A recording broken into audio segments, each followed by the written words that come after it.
Movie के start में हम वैम्पायर हंटर्स की टीम देखते हैं जिसका लीडरशिप जैक होता है। उन लोगों को एक अबंडन घर में वैम्पायर्स के होने का पता चलता था। अब वो लोग घर के अंदर जाते हैं और वहाँ उन पर एक वैम्पायर लड़की हमला कर देती है, लेकिन वो सब उसे काबू कर लेते हैं। मगर तभी वहाँ एक और वैम्पायर उन पर हमला कर देता है और यहाँ वो लोग उसे भी काबू कर लेते हैं। फिर एक एक करके उन दोनों को बाहर सूरज की रोशनी में ले आते हैं, जिसमें वो दोनों जलकर मर जाते हैं। अब इस कामयाबी से जैक की टीम तो बहुत खुश थी, मगर जैक अब भी परेशान था क्योंकि उसे मास्टर वैम्पायर नहीं मिला था। वो लोग काफी टाइम से वैम्पायर्स के मास्टर को ढूंढ रहे हैं। इसके बाद हम देखते हैं कि वो लोग अपनी जीत सेलिब्रेट करने के लिए एक होटल जाते हैं। वहाँ जैक एक लड़की कतरीना से मिलता है। कतरीना जैक के रूम में थी और जैक किसी काम से बाहर गया हुआ था। यहाँ हम वैम्पायर्स के मास्टर वॉलिक को देखते हैं, जो पहले ही जैक को मारने के लिए उसके रूम में छुपा हुआ था और यहाँ वो कतरीना को काट लेता है। फिर वो बाकी वैम्पायर हंटर्स के सामने चला जाता है। उसे देखकर सब लोग डर जाते हैं। वो लोग वॉलिक पर हमला करते हैं, मगर उस पर किसी चीज का कोई असर नहीं हो रहा था और यहाँ वो एक एक करके सबको मार डालता है और फिर वहाँ से चला जाता है।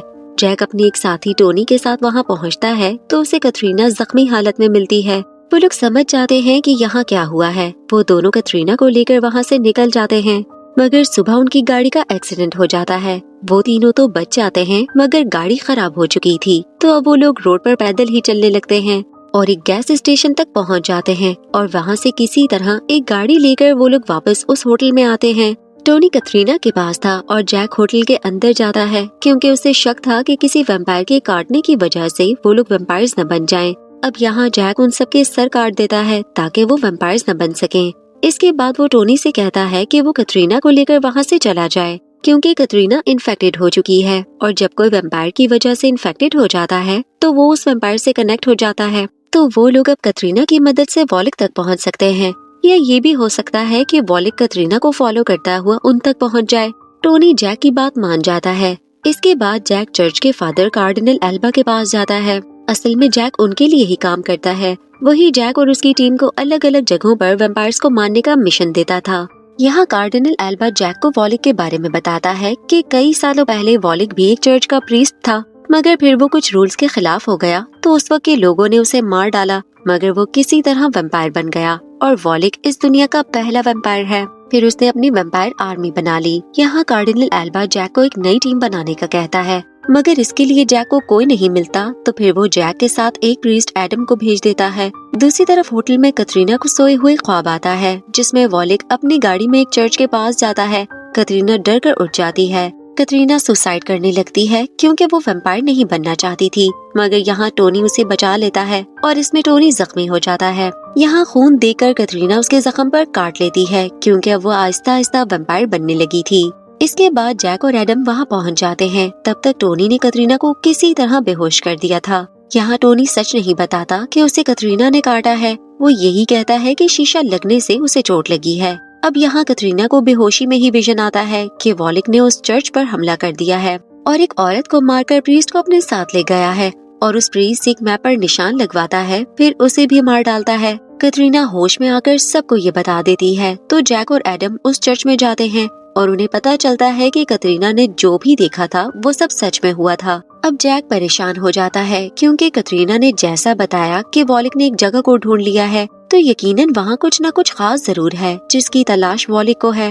दूसरी तरफ रात होते ही वॉलिक अपनी टीम के साथ एक पुराने चर्च पहुँच जाता है और ये वही जगह थी जिसका पता उसने प्रीस्ट से पूछा था। इसके बाद हम देखते हैं कि एडम को अंदाजा हो जाता है कि वॉलिक किस चीज को ढूंढ रहा है। वो जैक को बताता है कि वॉलिक एक ओल्ड ब्लैक कलर के क्रॉस को ढूंढ रहा है और जब वो उसे मिल जाएगा तो वो एक रिचुअल करेगा जिससे वो और भी पावरफुल हो जाएगा और फिर वो सनलाइट में भी जिंदा रह सकेगा और सूरज की रोशनी में भी वो इंसानों पर हमला कर सकेगा। ये सब सुनकर जैक परेशान हो जाता है। दूसरी तरफ वॉलिक और उसके साथी उस चर्च के लोगों को मारकर उस ब्लैक क्रॉस तक पहुंच जाते हैं। इसके बाद सुबह होते ही वो चारों भी उस चर्च तक पहुंच जाते हैं क्योंकि वो जगह कतरीना को अपने विजन में नजर आ रही थी। वहाँ हर तरफ लोगों की लाशें थीं, मगर वहाँ उन्हें कोई वैम्पायर नहीं मिलता।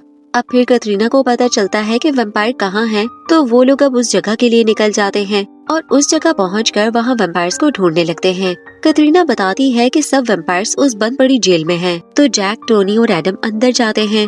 उन पर 2 वैम्पायर्स हमला करते हैं, मगर वो लोग उन्हें मार डालते हैं और रात होने तक वो कुछ और वैम्पायर्स को भी मार डालते हैं। लेकिन रात में वॉलिक को मारना बहुत मुश्किल है, तो वो लोग फौरन वहाँ से जाने लगते हैं।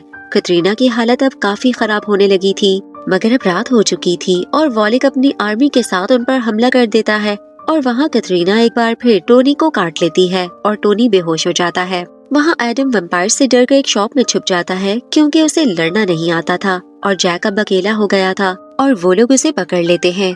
अब यहाँ हम वॉलिक के साथ कार्डिनल एल्बा को देखते हैं और रिचुअल वही करने वाला था। जैक उसे देखकर हैरान रह जाता है। एल्बा उसे बताता है कि उसे मौत से बहुत डर लगता है, तो वो वॉलिक का साथ देगा और वॉलिक उसे भी वैम्पायर बनाकर पावरफुल बना देगा। इसके बाद वो लोग रिचुअल स्टार्ट कर देते हैं। वो लोग जैक को क्रॉस के साथ बांध देते हैं क्योंकि रिचुअल के लिए उन्हें एक वैम्पायर हंटर का खून चाहिए था।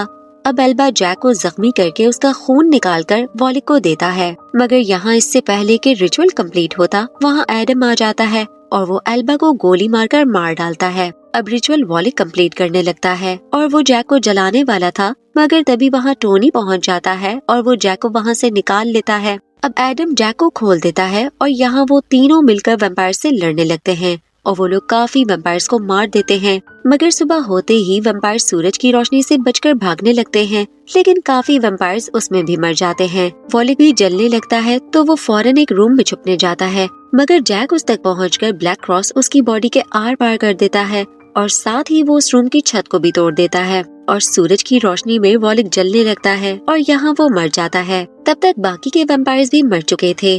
अब यहाँ कटरीना और टोनी दोनों वैम्पायर्स बनने वाले थे। एडम टोनी को मारने लगता है, मगर वो उन दोनों से 2 दिन का टाइम मांगता है कि वो और कटरीना दोनों आखिरी बार बिल्कुल फ्री होकर जीना चाहते हैं। इसके बाद फिर जैक उन्हें ढूंढकर मार दे। यहाँ जैक अपने दोस्त की आखिरी ख्वाहिश मान जाता है और टोनी कटरीना के साथ वहाँ से चला जाता है और अब एडम भी वैम्पायर हंटर के तौर पर जैक के साथ काम करेगा और इसके साथ ही ये मूवी यहाँ खत्म हो जाती है। Thanks for watching and please subscribe to the channel movie spot और बेल आइकन दबाना ना भूलें ताकि हमारी हर लेटेस्ट वीडियो की अपडेट्स आपको मिल सकें। Thank you.